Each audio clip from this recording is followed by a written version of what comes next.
오늘 우리에게 주신 하나님의 말씀은 이 누가복음 6장 32절에서부터 38절의 내용입니다. 오늘의 말씀이 제목이 주는 사람에게 축복을, 마지막 38절을 보니까 주라 그리하면 너에게 줄 것이다. 이 제목을 가지고 여러분들과 함께 은혜를 나눌까 합니다. 오늘 말씀의 내용을 보니까요, 예수님께서는 우리에게 이웃 사랑하는 방법을 가르쳐 주고 있습니다. 이웃을 사랑하라는 거죠. 죄인들이 상식적으로 생활하는 것보다 더 많은 사랑, 아버지 하나님의 자비로우심을 본받아서 베푸는 삶을 살아라, 그걸 강조를 하고 있습니다. 자비를 베푸는 사람에게는 하나님께서 주시는 복이 반드시 있을 거라는 거죠. 우리가 오늘 이 말씀을 꼭 믿고 나가시기를 바랍니다. 오늘 말씀의 논지를 보니까 예수님께서는 하나님의 자비로움을 우리들에게 본받게 했다는 거예요. 우리를 본받게 했다는 사실입니다. 첫 번째 보니까 죄인들의 상식을 사례로 들면서 우리에게 말씀해 주시는 예수님이고요. 두 번째로 보니까 죄인보다 더한 사랑을 요구하는 예수님. 그리고 세 번째는 보니까 아버지의 자비를 본받아라.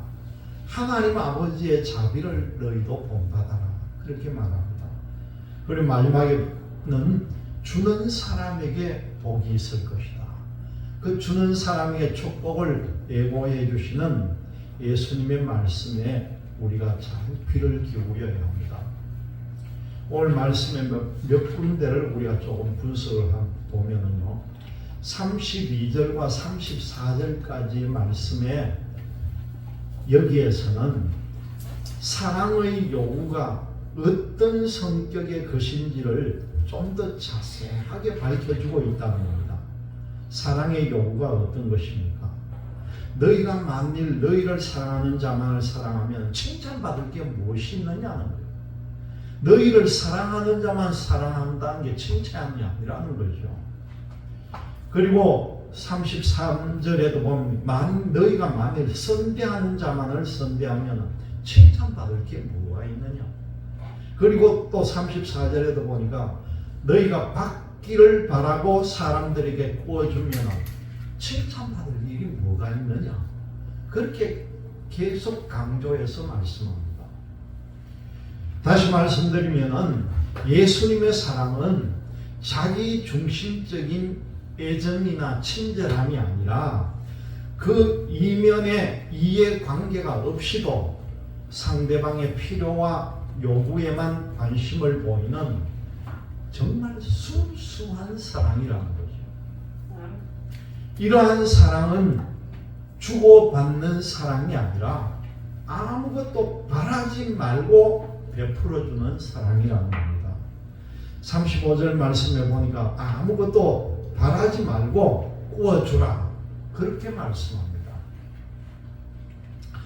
6장 35절에 보니까 그 가운데에 지극히 높으신 이의 중반절에 그렇게 말씀합니다. 너희 상이 클 것이요 지극히 높으신 이의 아들이 된다는 거죠. 이 말씀은 전지전능하시고 오직 한 분이신 하나님을 가리키는 말인데요, 마태는 이 부분을 어떻게 얘기했나 하면은 마태복음 5장 16절을 보면은 그대로 풀어가지고 똑같은 내용을 가지고 하늘에 계신 너희 아버지가 이렇게 말씀합니다. 그런데 누가는 그냥 지극히 높으십니다, 그렇게 표현을 했죠. 6장 36절에서 38절까지의 말씀은요, 다른 사람에게 자비와 관용을 베풀어야 자기도 그런 대우를 받을 수가 있다는 거죠. 이 가운데 보니까 또 자비하심이라는 말씀이 그 가운데 나오는데, 이 말씀은 마태는 뭐라고 표현을 한다면 자비하심이라 하지 않고 온전하심이다 그렇게 말씀합니다. 36절에 마태는 온전하심이다. 그리고 누가는 자비하심이다 그렇게 표현을 하는데 구약 성경을 보면은요 이 자비를 갖다가 오직 하나님께만 썼다는 거예요. 그리고 온전하다고 하는 것은 오직 사람들에게만 사용을 했다는 겁니다. 따라서 이것은 사람들이 하나님을 본받고요 하나님의 뜻대로 살아가야 한다는 예수 그리스도의 철저한 사랑의 명령이라는 겁니다. 여러분 이 명령을 우리가 지켜야 한다는 거죠. 본문 말씀으로 들어가 보면은 여러분 어린 아이들은요 부모가 하는 대로 따라합니다. 어린 아이들, 아주 어린 아이들은 부모를 보고 자랍니다. 그 하는 행동이나 습관이나 그 어릴 때도 마찬가지로 성장해 가도 보면 야, 내가 지금 하는 행동이 어떻게 우리 아버지하고 똑같아 그런 걸 느낀다는 거예요.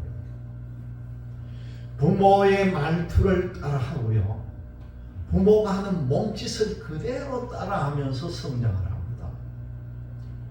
그래서 그 아이를 보면은 부모가 누구인가 짐작을 하고요. 또 그 부모를 보면은 그 부모의 아이가 어떨 것이다 짐작할 수가 있다는 거죠.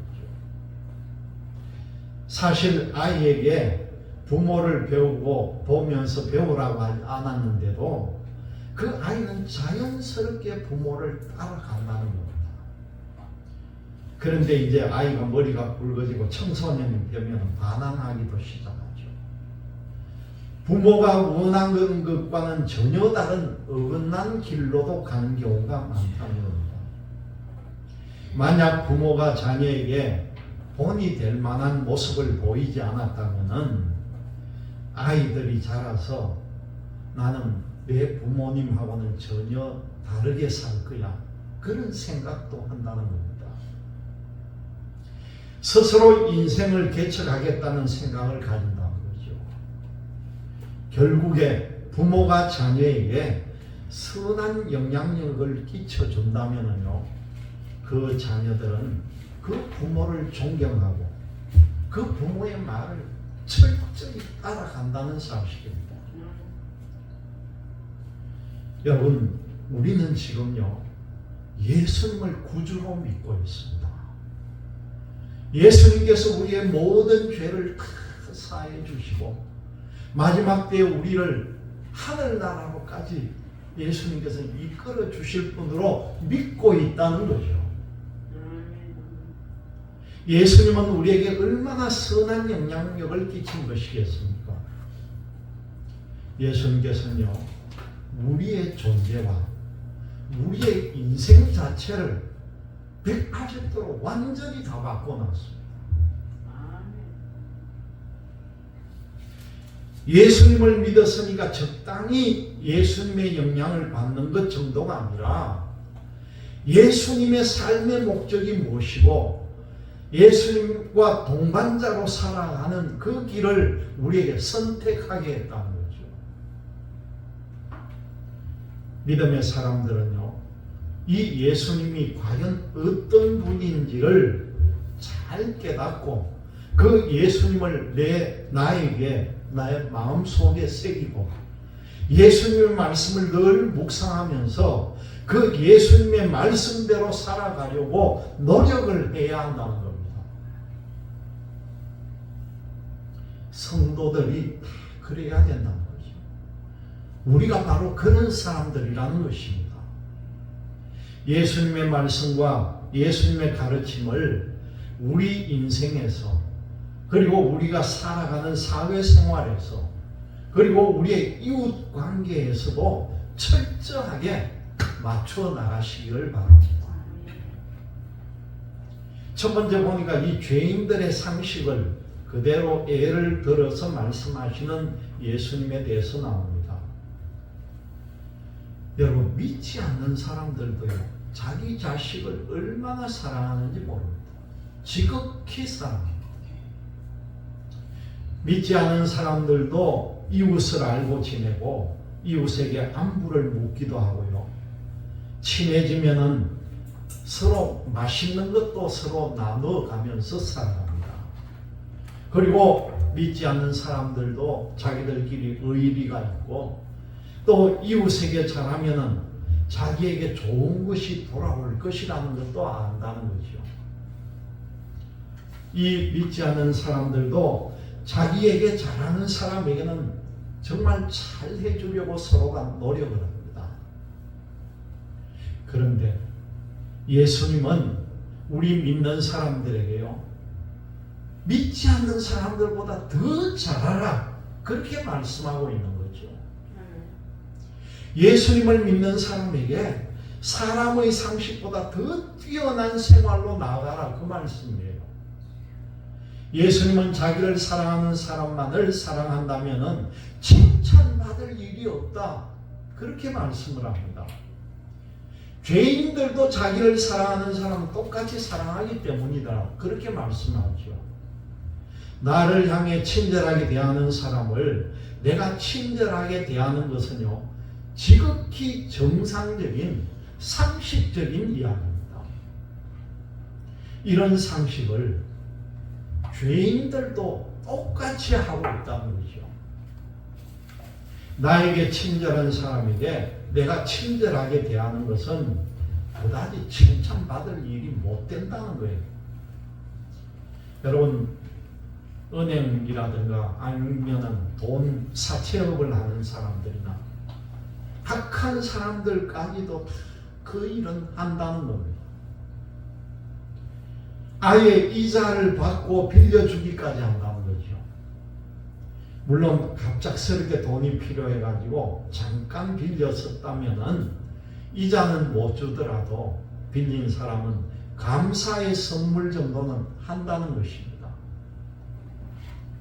예수님은요, 우리 신앙인에게 그보다도 더 하라, 그것보다 더 하라고 말씀을 하고 있는 겁니다.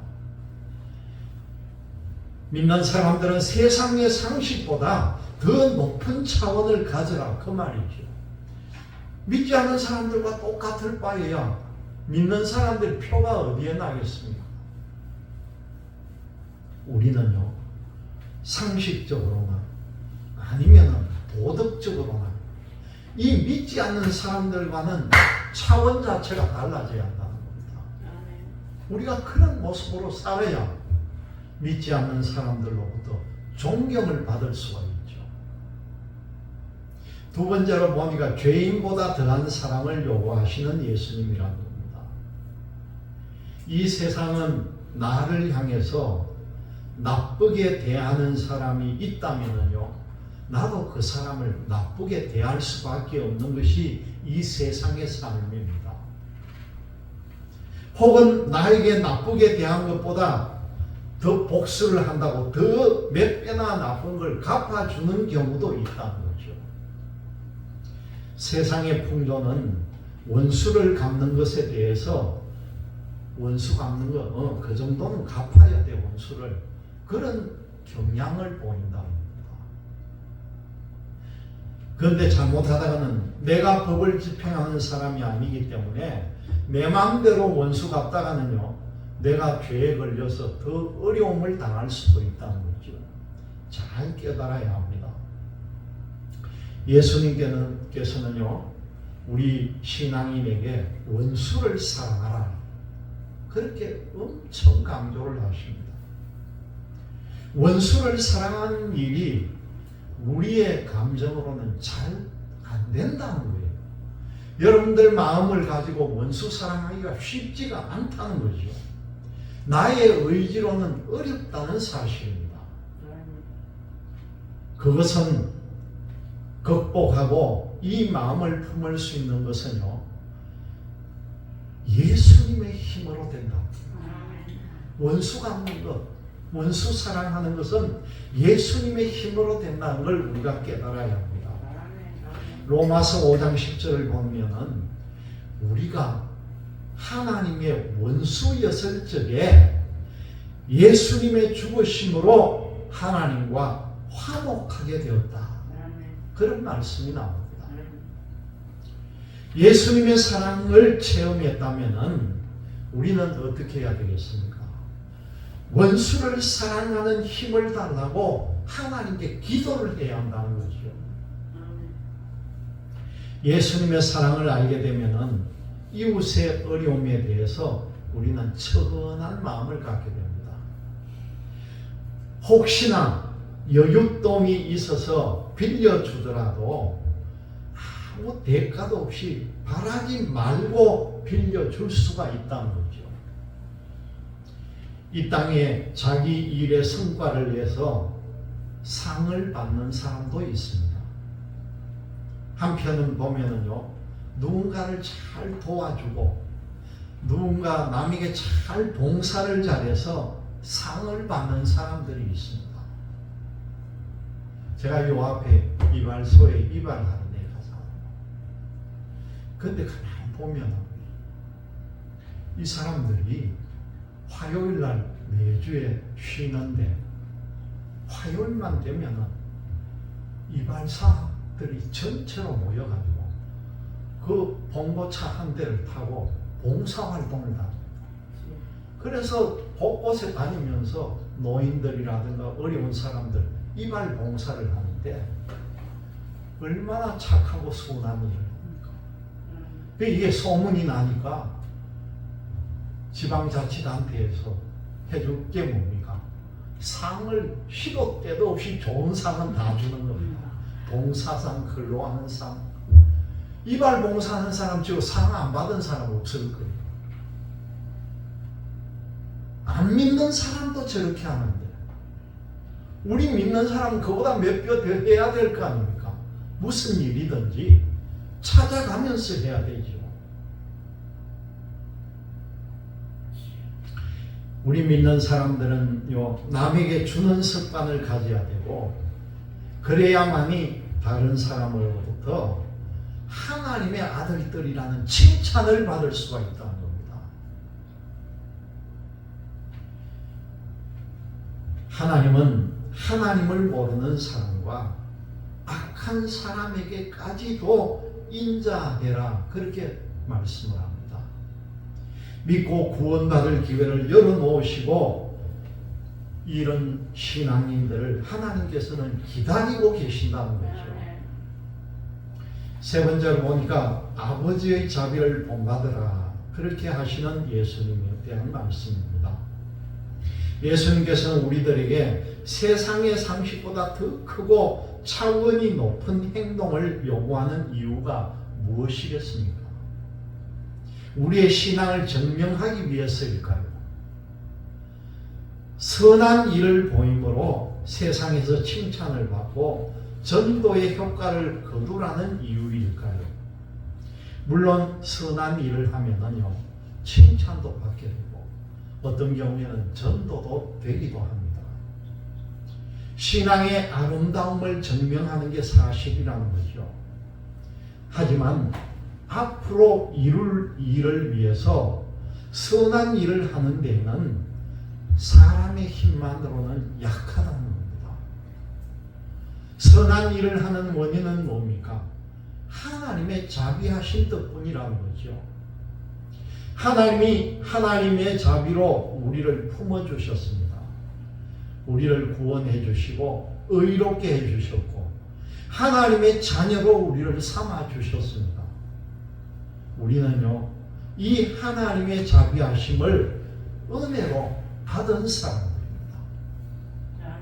그렇기 때문에 우리도 하나님의 자비하심을 본받아서 이 세상에 자비를 보여줘야 된다는 것이죠. 하나님의 자비하심을 본받았으면 다른 사람을 함부로 비난하지 않아야 됩니다. 다른 사람의 잘못과 실수가 있더라도 함부로 판단하지 말아야 한다는 거죠. 죄인이라도 몰아세우지 않는다는 것입니다. 다른 사람이 내게 나쁜 짓을 했더라도 우리는 용서할 수 있어야 합니다. 이렇게 보면은 이 신앙생활이라는 게 얼마나 힘든지 모릅니다. 결코 쉬운 게 아니죠, 이 신앙생활이.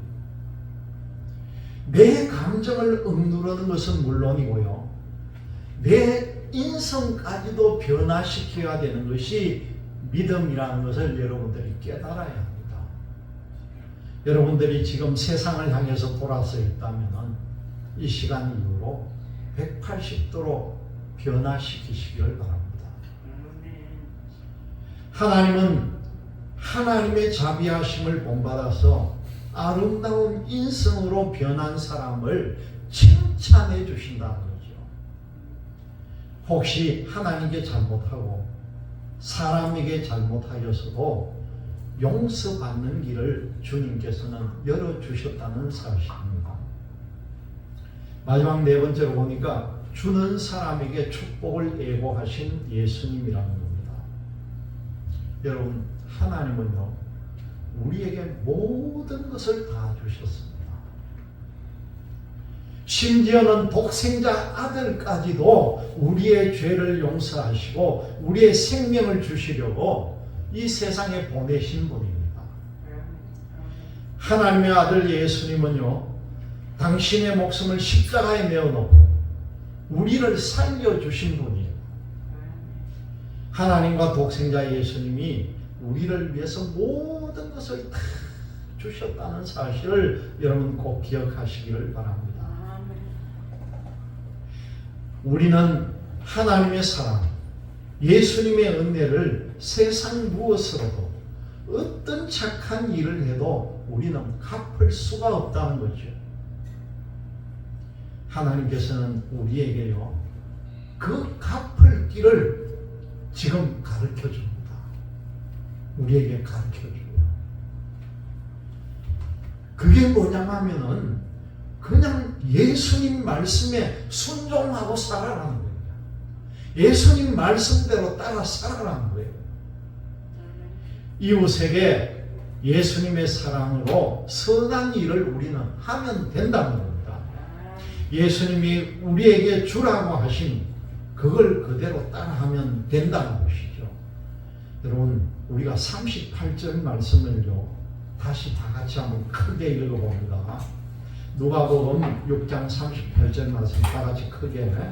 주라, 그리하면 너에게 줄 것이니 곧 후히 되어 누르고 흔들어 넘치도록 하여 너에게 안겨주리라. 너희가 헤아리는 그 헤아림으로 너희도 헤아림을 도로 받을 것이니라. 아멘. 이게 오늘 여러분에게 주는 하나님의 말씀입니다. 주라, 그리하면 너에게 줄 것인데 그냥 주는 것이 아니라요, 뭐라고 합니까? 후하게 주고 또 물고 흔들어 준다. 여러분 이걸요, 젊은 사람은 모릅니다. 여러분, 우리 어릴 때 한번 생각해봐요. 시장에 가면은요, 사람들이 예를 들어 쌀이나 보리나 무슨 곡식을 달아줄 때 계량기가 없던 시절에 뭘로 갚아줍니까? 대박을 가지고, 그 다음에 크게는 말, 한 말, 두 말, 말을 가지고 주는데요, 이걸 주는 방법이 말에다가 곡식을 쏙 담아놓고 그걸 깎는 막대기가 있어요. 홍두깨가 싹 깎아줍니다. 야박한 사람은 싹 밀어가지고 싹 깎아줘요. 근데 후하게 주는 사람은요, 그걸 뭐라고? 고봉으로 준다잖아. 말에다가 채워도 그 위에다가 속하게 흘러내릴 정도로 담아준다는 거예요. 얼마나 차이가 많아요. 근데 이 말씀이 어떻게 이렇게 우리에게 후벼 파는지 몰라요. 하나님이 주시기는 주는데 후하게 주는데, 말을 정말 참 선하고 좋은 사람은요, 말에다가 곡식을 담아가지고 흔들기도 하지만 땅에다 탁 칩니다. 왜 칩니까? 더 눌러지라고, 더 주려고. 우리 처갓집 옛날에 장모님이 이랬단 말이에요. 맞습니까? 시골에 곡식 사러 오면은 곡식 사러 집 안에 와가지고 무슨 나락이나 무슨 보리나 무슨 곡식을 사가면은 그 말에다가 흔들어가 탁탁 쳐가지고 많이 담아줬다. 그래서 아마 복을 받았는지 모르겠어요. 말년에 돌아가시기 전에 예수 믿고 찬송 가운데 돌아가는 만큼 큰 복이 어디 있습니까, 여러분? 그 복을 우리 처갓집에 장인어른하고 완전히 70이 넘어갔고 75세 예수 영접하고요. 저보고도 5년 믿었고 아버지 11년 85. 보세요. 정인이 있잖아요. 이 어른이 저인데 전화 와가지고 정서방 자네 예수 그래 믿으면 안 된다고 하는 거예요. 저보다 더 알고. 여러분 이 믿음을 우리가 가져야 돼요. 흔들어 넘치는 복을 누가 줍니까? 하나님이 이만큼 세밀하게 우리에게 너희에게 안겨주리라는 겁니다. 여러분 이 믿음을 여러분들이 가지시기를 바랍니다. 우리가 남에게 주면은 하나님께서 후하게 되어 누르고 흔들어 넘치도록 우리에게 안겨준다는 거예요. 남을 향해서 계산한 만큼 여러분 우리도 똑같이 받을 수가 있습니다. 그렇다면은 남에게 좀 더 주려고 해야 되고요. 좀 더 선하게 하려고 마음을 쓰고 우리가 행동을 해야 한다는 거죠.